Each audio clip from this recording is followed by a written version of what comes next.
ہاں مہدی ایکسپوز کرے گا، لیکن یہ بھی سمجھ لیجیے کہ حدیثیں میں نے سب پڑھی ہیں جو مہدی اور دجال اور یہودی کے بارے میں آئی ہیں. میرا اپنا ماننا ہے کہ یہودی سے مراد وہاں مسلم یہودی ہیں. یاد رکھیے، جس یہودی کو ایکسپوز کریں گے وہ مہدی قتل نہیں کریں گے، ایکسپوز کریں گے.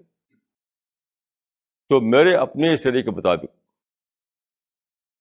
میں نے ساری چیزیں پڑھی ہیں، میری رائے یہ ہے کہ وہاں یہودی سے مراد مسلم یہودی ہے، وہ یہودی نہیں ہے. اس کی تفصیل اگر آپ جاننا چاہیں تو میں کسی اور مجلس میں بتا سکتا ہوں.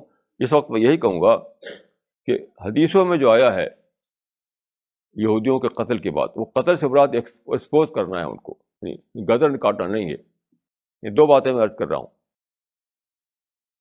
کہ یہودیوں کے قتل کی جو بات ہے، چاہے مسیح کو لے کر ہو مہدی کو لے کر ہو، تو وہ قتل نہیں ہے، وہ ایکسپوز کرنا ہے. اور دوسری بات میں یہ کہہ رہا ہوں کہ یہودی سے مراد وہ یہودی نہیں ہے، یہی مسلمان ہیں جو یہودی بن چکے ہوں گے. آپ جانتے ہیں کہ اقبال نے کہا تھا کہ وضع میں تم ہو نصارہ تو تمدن میں یہود نہیں، وضع میں تم ہو نصارہ تو تمدن میں ہنود، یہ مسلمان آ جائیں دیکھ کے شرمائے یہود. اور حدیث میں آتا ہے کہ تم سب کے سب یہود و نصارہ کے راستے پہ چل پڑو گے.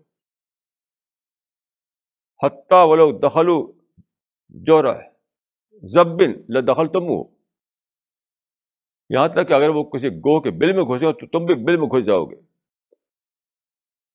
تو حدیثیں بہت ساری ہیں کہ مسلمان یہودی بن جائیں گے، بہت سی حدیثیں اس معاملے میں، یہ کوئی شک نہیں ہے.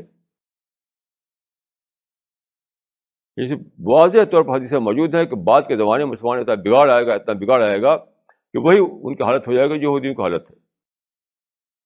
تو وہ مسلمان بھی اپنے کو کہیں گے اور حقیقت میں یہودی بن چکے ہوں گے. انہیں کو ایکسپوز کرنے کے لیے مسیح و مہدی کا رول ہے.